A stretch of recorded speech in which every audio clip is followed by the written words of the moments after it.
আজকে আমরা মার্কেটের মধ্যে নিফটিতে একটা হিউজ র্যালি দেখতে পেলাম। নিফটি প্রায় তার লোয়ার লেভেল থেকে 475 পয়েন্টের র্যালি দেখিয়েছে। এছাড়াও ব্যাংক নিফটিতে আমরা দেখেছি প্রায় 544 পয়েন্টের র্যালি এসেছে। তো নিফটিতে এতটা র্যালি কেন এসেছে সেটা নিয়ে ডিসকাস করব। এছাড়াও নিফটি ব্যাংক নিফটি কোথায় সাপোর্ট আছে সেটা নিয়েও ডিসকাস করব। আর দুটো অটো স্টক নিয়ে আজকের ভিডিও ডিসকাস করব। তাহলে ভিডিও শুরু করার আগে বলি, যদি চ্যানেলে ফার্স্ট টাইম ভিজিট করে থাকেন তাহলে অবশ্যই চ্যানেলটা সাবস্ক্রাইব করে নেবেন আর পাশে থাকা বেল আইকনটা প্রেস করে রাখবেন। আমি ভিডিও আপলোড করার সাথে সাথে আপনাদের কাছে ভিডিওটা পৌঁছে যাবে। আজকে আমরা নিফটিতে যেটা দেখলাম 23,751 লো করে সেখান থেকে একটা হিউজ র্যালি দেখালো, যেটা ওপরের দিকে নিফটি 24,226 পর্যন্ত হাই তৈরি করেছিল। এই যে এতটা র্যালি নিফটির মধ্যে কেন এলো, এর কারণটা কি? আজ নিফটির উইকলি এক্সপায়ারি ছিল, তাই কিন্তু আমরা নিফটির মধ্যে একটা ভালো শর্ট কভারিং দেখেছি। এছাড়াও যখনই নিফটি 23,950 থেকে 24,000-এর ওপর ট্রেড করতে শুরু করেছে, সেখানে কিন্তু ট্রেডার্স এবং ইনভেস্টরদের ভেতরে একটা ভালো কনফিডেন্স এসছে, তার জন্য সেখানে তারা বাই করতে শুরু করেছে। তো এইটার জন্যই কিন্তু আমরা মার্কেটের মধ্যে আজকে একটা ভালো র্যালি দেখলাম। দেখুন, শুধুমাত্র কিন্তু শর্ট কভারিং হলে মার্কেট এতটা র্যালি করবে না। এর সাথে সাথে অবশ্যই ফ্রেশ বাইং হয়েছে, যেটা ট্রেডার্স এবং ইনভেস্টররা বাই করেছে, তাই কিন্তু মার্কেটের মধ্যে আমরা এতটা র্যালি দেখেছি এবং সেই র্যালিটা সাস্টেনও করেছে। কারণ নিফটি ক্লোজিং টাইমে ক্লোজ দিয়েছে 24,188-তে। এছাড়াও আমরা যদি দেখি এই নিফটি এতটা র্যালিতে কোন কোন সেক্টরের কন্ট্রিবিউশন আছে, সেখানে আমরা দেখেছি অটো সেক্টরের যে সেলসের নাম্বার আসছে, সেখানে একটা অটো সেক্টরের যেহেতু সেলসের নাম্বার ভালো আসছে, তাই কিন্তু অটো সেক্টরের একটা ভালো কন্ট্রিবিউশন আছে। এছাড়াও আইটি সেক্টর, এফএমসিজি সেক্টর এবং ফাইন্যান্স সেক্টরের কিন্তু ভালো এখানে কন্ট্রিবিউশন আজকে নিফটির র্যালির পেছনে রয়েছে। তো আমি আপনাদের সাথে জাস্ট 2-1 দিন আগেই এই ভিডিওটায় শেয়ার করেছিলাম যে আমার এক ভিউয়ার্স জিজ্ঞাসা করেছিল যে নিফটি জানুয়ারির ফার্স্ট উইকে নিফটি 22,000-এ যেতে পারে কিনা। তো তারই পরিপ্রেক্ষিতে আমি বলেছিলাম যে না, নিফটি জানুয়ারিতে আর সেভাবে ডাউন হবে না, কারণ জানুয়ারিতে বড় বড় ইভেন্ট রয়েছে। যেমন আমাদের ট্রাম্প স্যার, তিনি প্রেসিডেন্ট পদে বসবেন এবং আমাদের ইন্ডিয়ান মার্কেটে প্রি বাজেট র্যালি এই জানুয়ারিতেই আসবে। এসবের জন্য কিন্তু জানুয়ারি মাসে আমরা একটা নিফটিকে মার্কেটের মধ্যে একটা বুলিশ মোড দেখতে পাবো। নিফটি, ব্যাংক নিফটি সব ইন্ডেক্সের ভেতরেই আমরা একটা বুলিশ মোড দেখতে পাবো। তো সেটাই আজকে আমরা কিছুটা দেখলাম যে 2 জানুয়ারি নিফটির মধ্যে, 1 জানুয়ারিতেও আমরা দেখেছি নিফটি একটা ভালো র্যালি দিয়েছিল, আজকে কিন্তু নিফটির মধ্যে একটা খুব ভালো র্যালি দেখতে পেলাম।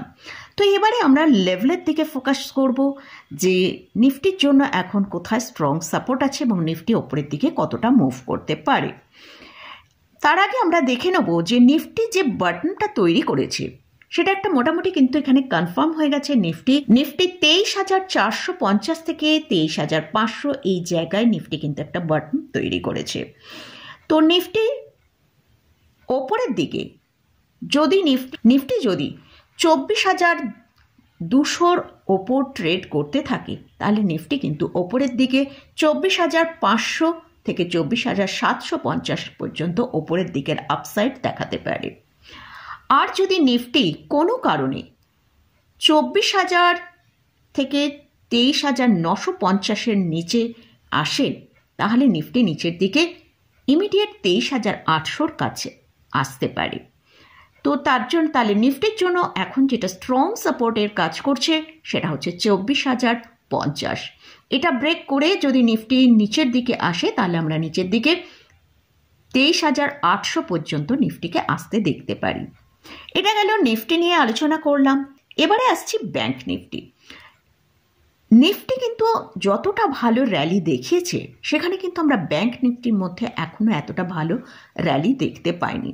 তো যাই হোক, ব্যাংক নিফটি আজকে যেটা লো তৈরি করেছিল, অর্থাৎ 51,000-এর নিচে গিয়েছিল, 50,992 পর্যন্ত আজকে লো তৈরি করেছে এবং ব্যাংক নিফটি সেখান থেকেই কিন্তু সাপোর্ট নিয়ে ওপরের দিকে 51,672 পর্যন্ত হাই তৈরি করে ক্লোজিং টাইমে আমরা 51,605-এ ক্লোজিং পেয়েছি।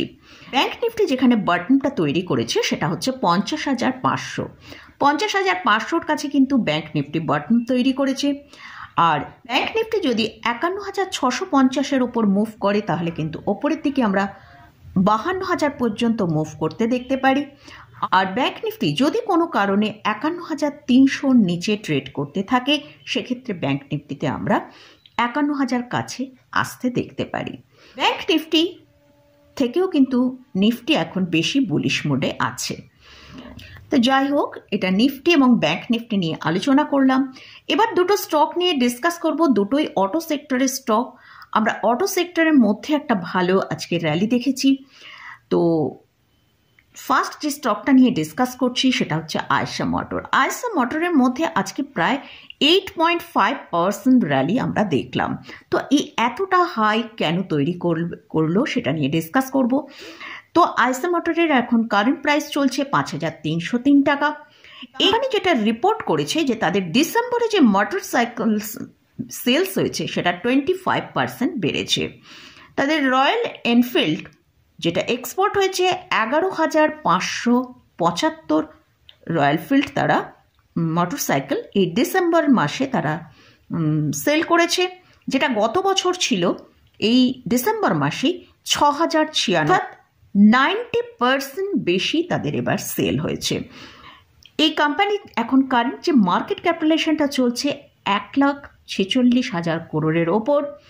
স্টকটা বিগত যদি আমরা চার্টটার দিকে একবার ফোকাস করি এই স্টকের, সেখানে আমরা দেখতে পাচ্ছি লাস্ট 6 মান্থে এই স্টকটা কিন্তু একটা রেঞ্জের মধ্যে অনেক দিন ধরেই ট্রেড করেছে। বিগত 6 মাস ধরে কিন্তু এই রেঞ্জের মধ্যে ট্রেড করেছে।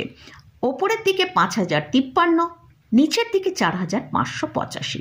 তো আজকে আমরা দেখলাম এই স্টকটা তাদের এই এত ভালো রেজাল্টের মানে সেলসের যে রিপোর্টটা এসেছে তারই পরিপ্রেক্ষিতে স্টকটার ভেতরে একটা ব্রেকআউট দেখলাম, যেটা 5,053-র ওপর কিন্তু ব্রেকআউটটা এসছে এবং সেখানে নতুন হাই আজকে তৈরি করেছে 5,303 টাকার ওপর ক্লোজিং দিয়েছে।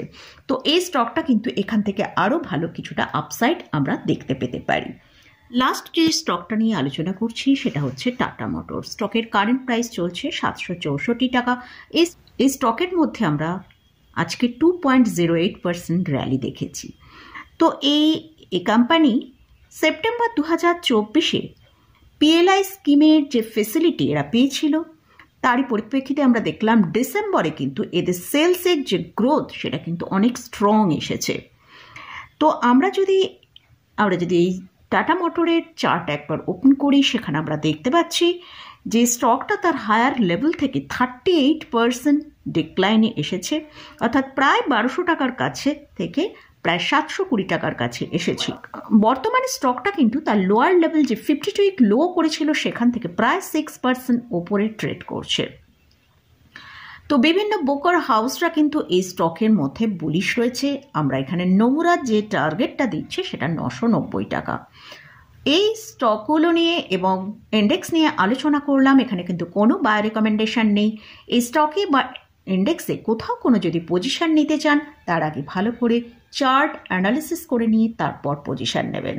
তো মোটামুটি আজকের মতন ভিডিওটা এখানেই শেষ করছি। ভিডিওটা যদি ভালো লাগে অবশ্যই লাইক করবেন, শেয়ার করবেন, সাবস্ক্রাইব করবেন। ধন্যবাদ।